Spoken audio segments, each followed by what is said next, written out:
Deixa-me te explicar algumas coisas sobre a tua identidade no dia a dia. Eu chamo isso de identidade prática. Número 1, adoração não é um culto. Adoração é o culto com a vida e não um momento no culto. A adoração é um culto a Deus com a vida e não um momento do culto. Nós não entramos na adoração quando começamos a cantar.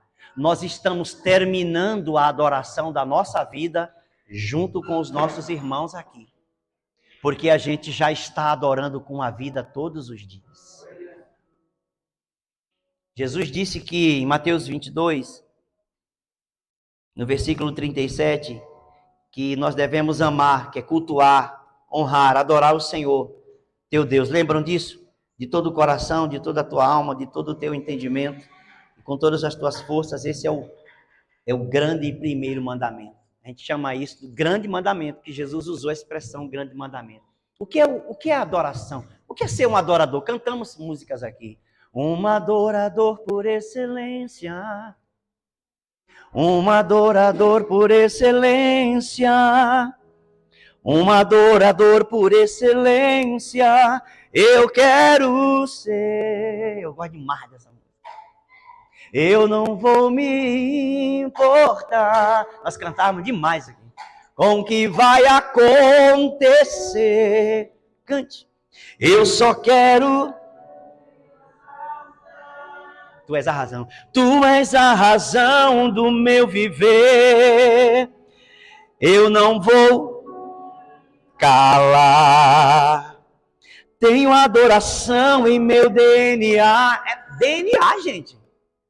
Um adorador por excelência. Mas a minha adoração não é quando eu chego aqui e vou entrar na adoração, vou cantar.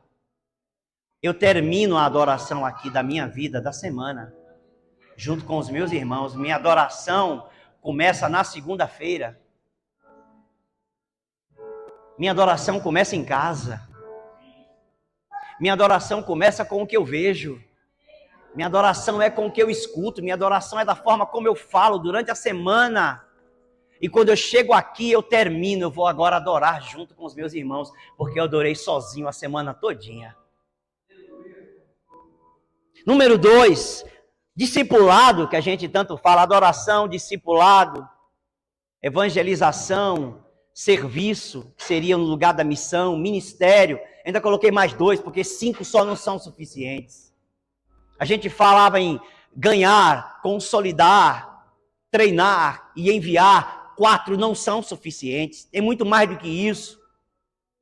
Uma igreja com propósitos, ela expande as coisas. Muito mais do que uma pequena visão única. Discipulado é um processo de aprendizado permanente. Você não deixa de ser discípulo. Você não deixa de ser discípula. Você continuará aprendendo, crescendo no conhecimento de Deus até o dia da eternidade. E na eternidade você continuará aprendendo. Porque Deus é insondável. Lembrem-se do que está escrito, por exemplo, em 2 Pedro 3,17. Portanto, vocês, meus amados, visto que já sabem disso, tenham cuidado para que não sejam arrastados pelo erro desses insubordinados e caiam da posição segura, da identidade em que vocês se encontram. Versículo 18. Pelo contrário, cresçam na graça e no conhecimento de nosso Senhor e Salvador Jesus Cristo. A Ele seja a glória, tanto agora como no dia eterno. Cresça, você é um discípulo. Você pode terminar o curso do discipulado, mas continua sendo discípulo a vida toda. O pastor fez o curso de discipulado, fez Escola Antioquia, fez Instituto Vocacionados, fez seminário teológico, recebeu diploma, se formou, mas o pastor ainda é um discípulo de Cristo. Ele tem que continuar aprendendo a vida toda. Número 3, a evangelização. É uma missão de toda a igreja.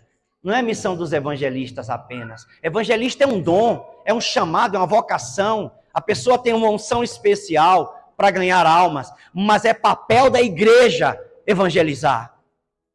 A evangelização é um projeto, é uma missão de toda a igreja. Romanos, no capítulo 10, no versículo 13 em diante, diz assim: porque todo aquele que invocar o nome do Senhor será salvo.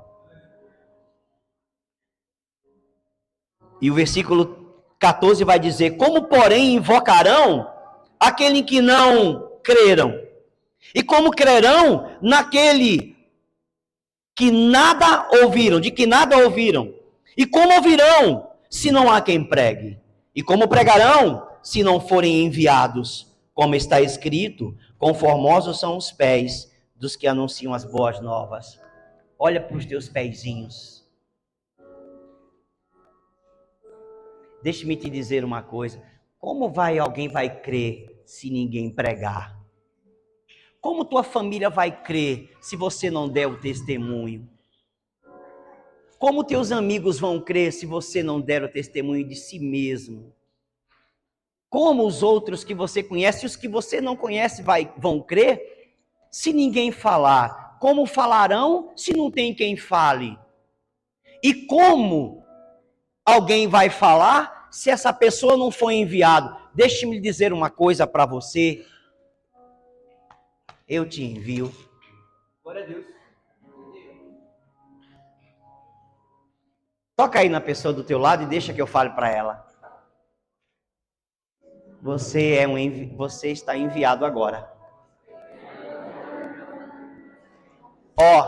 O bispo, a autoridade episcopal, libera a sua vida.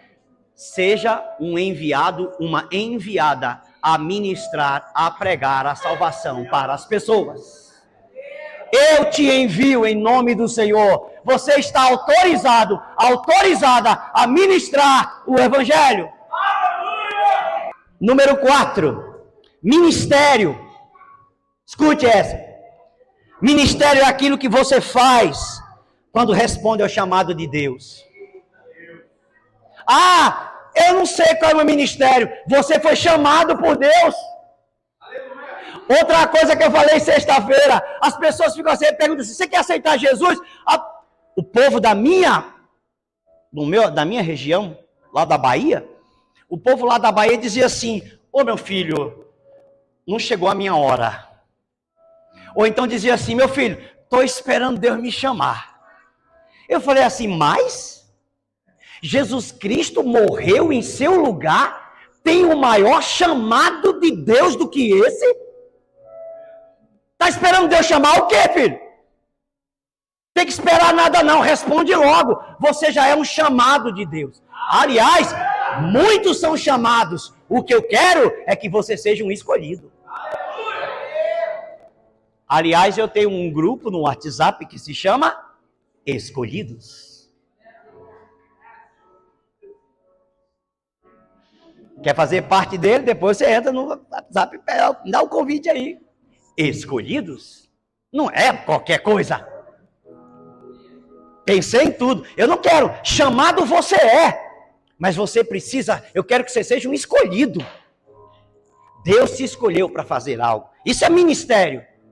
Não importa se você foi consagrado aqui na frente, se você recebeu uma carteirinha ou não, se você recebeu um diploma ou não, isso não importa. Deus já chamou você, e o Deus que chama é maravilhoso, porque quando Ele chama, Ele capacita. Caiu? Quebrou alguma coisa aqui? Não, né? Amém? Deus chama, Deus capacita. Capacita! Mas é claro que você também tem que se capacitar, né, bonitão? Né, bonitinha? Tem que estudar também. Aleluia. Né? 5. Servir. Seria no lugar da missão. Servir. É demonstrar na prática o amor ao próximo. É que eu não estou lendo para poder correr os textos, certo? Mas a evangelização, já vimos Romanos 13. Né? Romanos 10, 13 ao 15. O ministério, eu gosto de 2 Timóteo 4, 5. Mas você seja sóbrio em todas as coisas, suporte as aflições, faça o trabalho de um evangelista, e eu gosto dessa frase final: cumpra plenamente o seu ministério. 2 Timóteo 4, versículo 5. Servir, Lucas, capítulo 6. Lucas, capítulo 6 é um pedaço do Sermão da Montanha de Mateus 5, 6 e 7. Gente, o Sermão da Montanha é um parto. O Sermão da Montanha é uma bomba psicológica. O Sermão da Montanha é uma implosão dentro da gente, porque ele modifica qualquer estrutura de quem crê.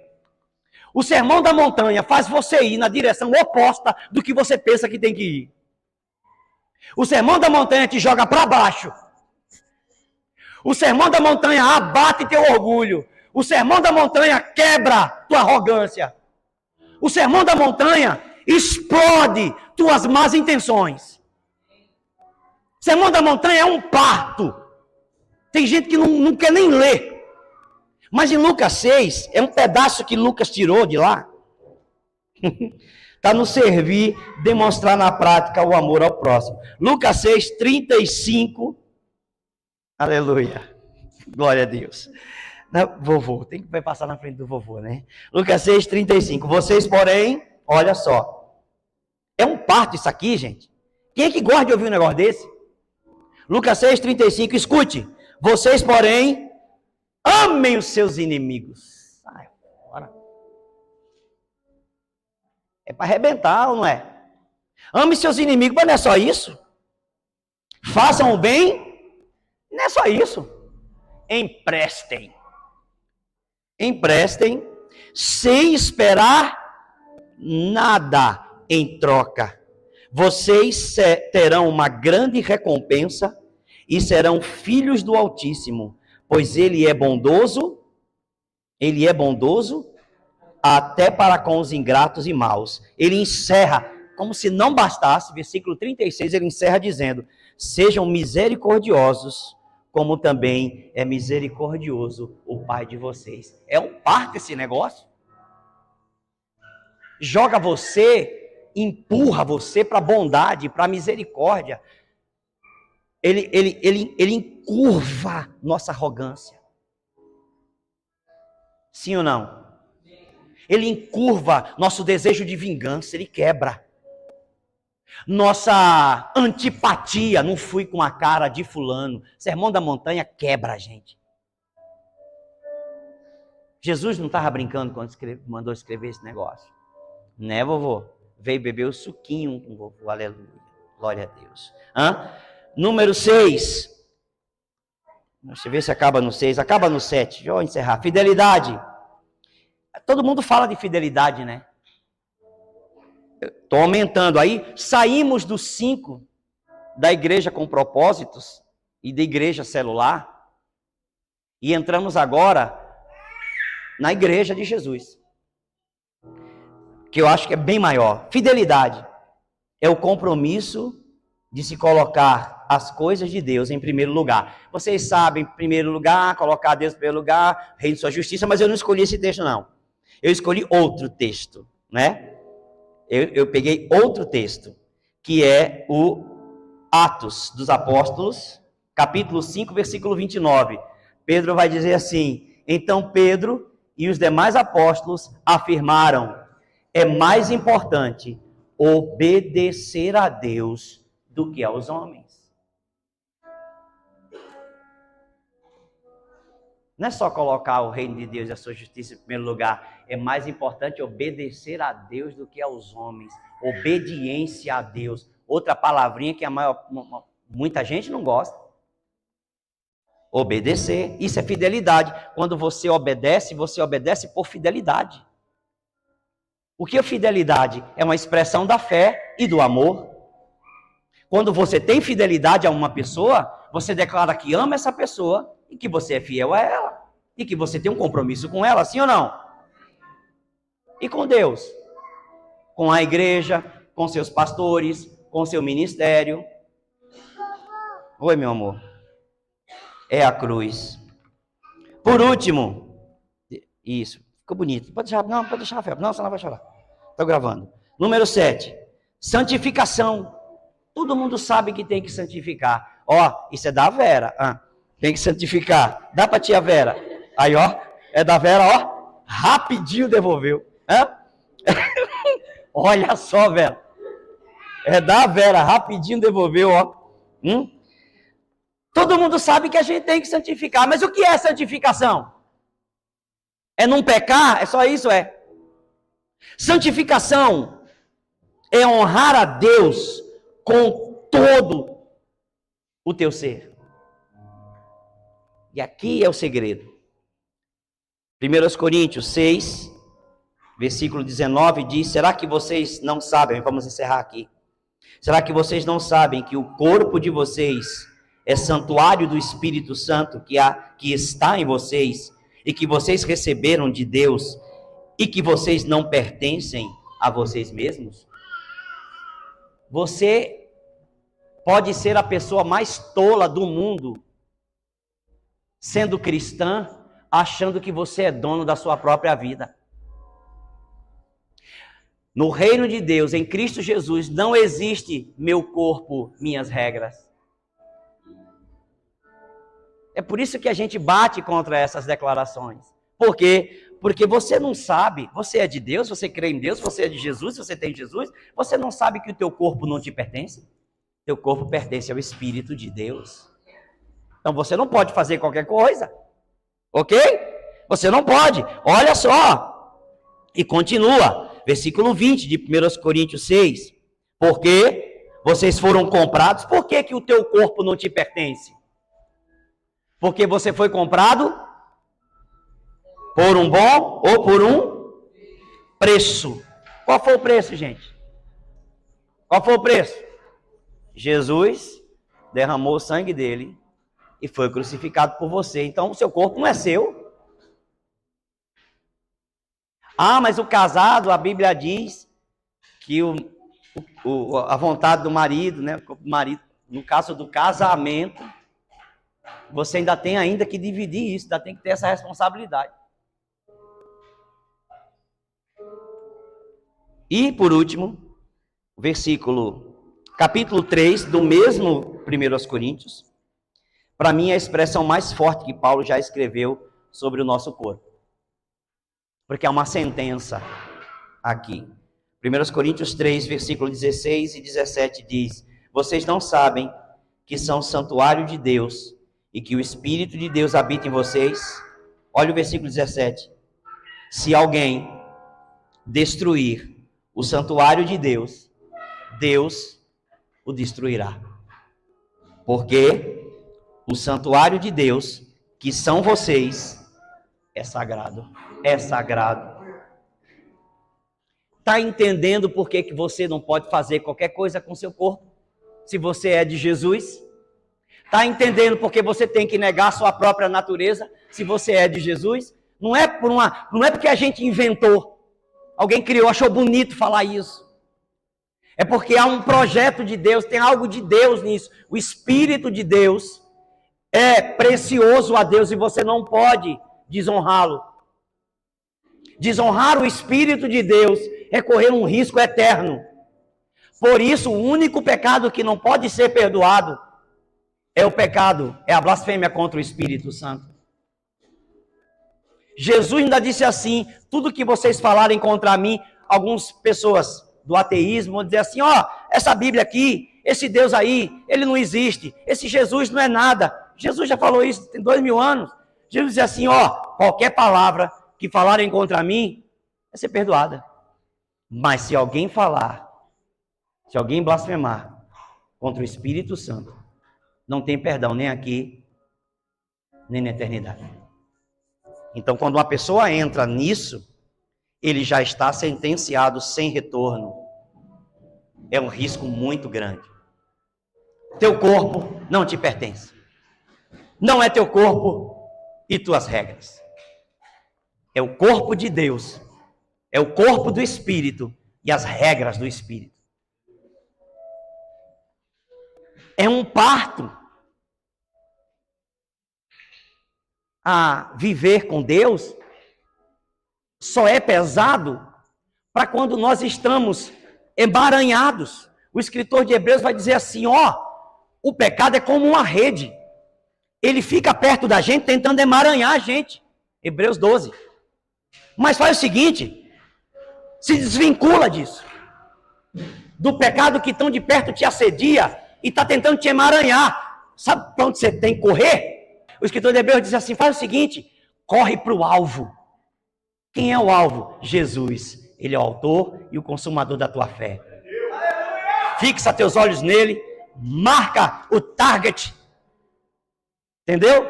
Fixa o teu olhar, põe a tua flecha lá, segura como tua âncora e vai nessa direção. E o pecado que te emaranha vai se desvencilhar de você.